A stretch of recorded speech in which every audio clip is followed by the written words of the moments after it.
तो हेलो बच्चों, मैं आप सत्यम कुमार आपके अपने चैनल AQ वाला पे आप लोग के लिए एक नया टॉपिक लेके आया हूँ जिसका नाम है हायरार्किकल इनहेरिटेंस। तो आइए हम लोग देखते हैं हायरार्किकल इनहेरिटेंस क्या होता है।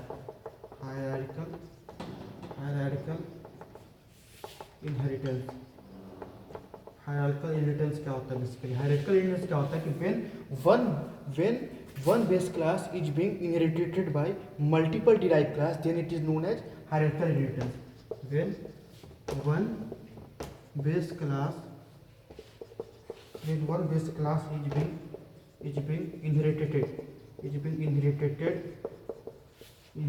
by multiple derived class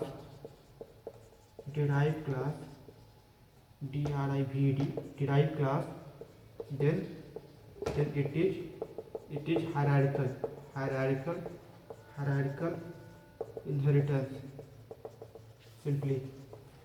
यानी एक सिंगल हमारा कोई भी हमारा ये सिंगल लेटर सपोज हमारा ए है, ये हमारा सिंगल बेस क्लास यदि दो इसको यदि हमारा चाइल्ड क्लास इनहेरिटेट कर रहा हो बी और सी, तो ये हमारा क्या है? मल्टीपल इनहेरिटेंस है।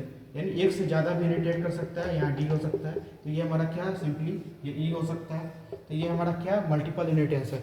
ठीक है, तो इसको हम लोग प्रोग्राम के थ्रू समझते हैं बेसिकली। आइए हम लोग इसका प्रोग्राम डेमोन्स्ट्रेशन करते हैं।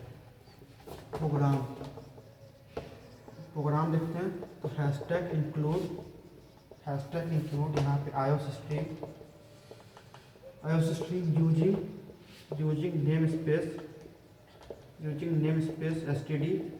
फिर देन उसके बाद यहाँ पे क्लास ए डिक्लेयर किए। फिर उसके बाद यहाँ प्रोटेक्टेड के अंदर क्या कर दिए? इंट एक्स यूज कर दिए। पब्लिक के अंदर क्या यूज कर दिए?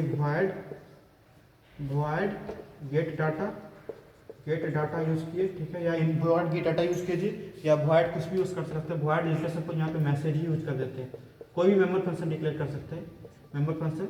और इसके अंदर हम लोग क्या किए? सी आउट इंट एक्स। यहाँ पे क्या प्रोटेक्टेड यूज करना जरूरी है? हम सिंपली इसमें नहीं, किस केस में? हायरार्किकल के केस में हम लोग प्रोटेक्टेड वाला कंसेप्ट नहीं लगाते हैं। सिंपली हम लोग पब्लिक स्पेसिफायर के अंदर यूज करते हैं void में से। यहाँ पे लेटर सपोज कर देते हैं /n वेलकम इनहेरिटेंस। ठीक है, हाँ, तो यहाँ पे सिंपली हो गया ये। और देन उसके बाद हम लोग क्लास भी हम लोग सिंपली हम लोग डिफाइन करते हैं, जो कि एक सब क्लास है और ये दोनों इंडिपेंडेंट होगा इस केस में। क्लास भी पब्लिक, तो उसके बाद यहाँ पे void गेट डाटा यूज कर देते हैं। Later suppose void get data और यहाँ पे सी आउट के अंदर लेटर सपोज यहाँ पे मेंशन कर देते हैं इनसाइड क्लास बी हो जाएगा। ठीक है, सिंपली हो गया ये। और यहाँ पे सिंपली इसको बॉडी को बंद करना मत भूले, ए के बॉडी को, यहाँ पे सेमीकोलन और यहाँ पे भी सेमीकोलन।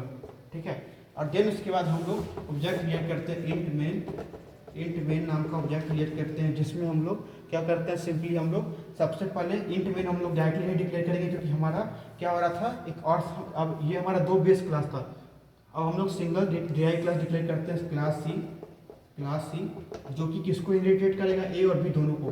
तो पब्लिक ये हमारा यहाँ पे क्या होगा? सिंपली यहाँ पे एक सिंपल सा बात यहाँ पे आप नोटिस कर रहे हैं, यहाँ पे बी और सी दोनों डायग्राम देखिए।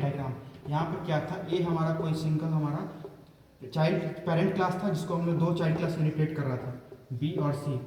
ठीक है, तो यहाँ पे बी जो है ए को इनहेरिटेट कर रहा था, यहाँ पे भी पब्लिक होगा, पब्लिक ए। तो यहाँ पे भी पब्लिक क्या हो जाएगा? यहाँ पे भी सी के केस में भी पब्लिक जो होगा ए को इनहेरिटेट करेगा, तो पब्लिक ए हो जाएगा सिंपली। और यहाँ पे पब्लिक के अंदर क्या हो जाएगा? void void कुछ भी यूज कर दीजिए, पुट डाटा। और यहाँ पे क्या यूज कर देंगे? सी आउट यूज कर देंगे। /n inside class C, inside कुछ भी यूज कर सकते हैं क्लास सी। ठीक है, यहाँ भी ये। ठीक है, और ये हमारा हो गया इसका बॉडी क्लोज। फिर उसके बाद इंट मेन बॉडी के अंदर क्या कर देंगे? यहाँ पे सबसे पहले जो दोनों का ऑब्जेक्ट बनेगा, क्योंकि दोनों डिराइव क्लास है, तो सबसे पहले हम लोग बी का बनाते हैं ए, फिर उसके बाद C A B B. Letter suppose दूसरा ऑब्जेक्ट का नाम बी बी। देन उसके बाद ए से हम लोग पहले ए को एक्सेस करते हैं, ए डॉट मैसेज, फिर इसके बाद ए डॉट, फिर इसको एक्सेस करेंगे तो गेट डाटा, गेट डाटा, ठीक है। देन उसके बाद हम लोग अनदर ऑब्जेक्ट जो है बीबी की हेल्प से सबसे पहले इसको एक्सेस करेंगे। तो बीबी में सबसे पहले जो बीबी हमारा ऑब्जेक्ट है, जो सी है, जो हमारा ए को इटरेट कर रहा है, तो सबसे पहले हम लोग इसको एक्सेस करेंगे बीबी के से इसको मैसेज को। तो बीबी डॉट मैसेज, ठीक है। देन उसके बाद बीबी डॉट पुट डाटा, फिर ये एक्सेस करेगा इसको। हाँ, सिंपली ये हमारा बॉडी बनकर तैयार हो गया। तो हमारा सिंपल सा प्रोग्राम डेमोन्स्ट्रेशन है। किसका है? प्रोग्राम डेमोन्स्ट्रेशन है हायरार्किकल इनहेरिटेंस का। मल्टीपल का हम लोगों ने प्रीवियसली डिस्कस कर लिया था। Program on hierarchical inheritance simply, ठीक है। तो ये हमारा सिंपल सा प्रोग्राम डेमोन्स्ट्रेशन है किसका? हायरार्किकल इनहेरिटेंस का, जहाँ पे हमारा दो हमारा ये क्या है, दो हमारा बेसिकली दो हमारा चाइल्ड क्लास है जो सिंगल पेरेंट क्लास को इनहेरिट कर रहा है, ठीक है। हाँ, तो हमारा बेसिक प्रोग्राम था, ठीक है। तो हमारा सिंगल हायरार्किकल का कंसेप्ट था, ठीक है बच्चों। तब नेक्स्ट क्लास में मिलते हैं नए कंसेप्ट के साथ, नए कंसेप्ट और नए स्ट्रक्चर के साथ, जिसमें हमारा दूसरा इनहेरिटेंस कवर होगा। लेकिन हम लोग उस इनहेरिटेंस को कवर करने से पहले हम लोग सिंपली एक क्लास ऑब्जेक्ट का प्रोग्राम देखेंगे, जो हम लोग प्रीवियसली हम लोगों ने क्लास ऑब्जेक्ट पे डिस्कशन किया था, उस पर कंसेप्ट पूरा डिस्कशन किया था, ठीक है बच्चों। हाँ।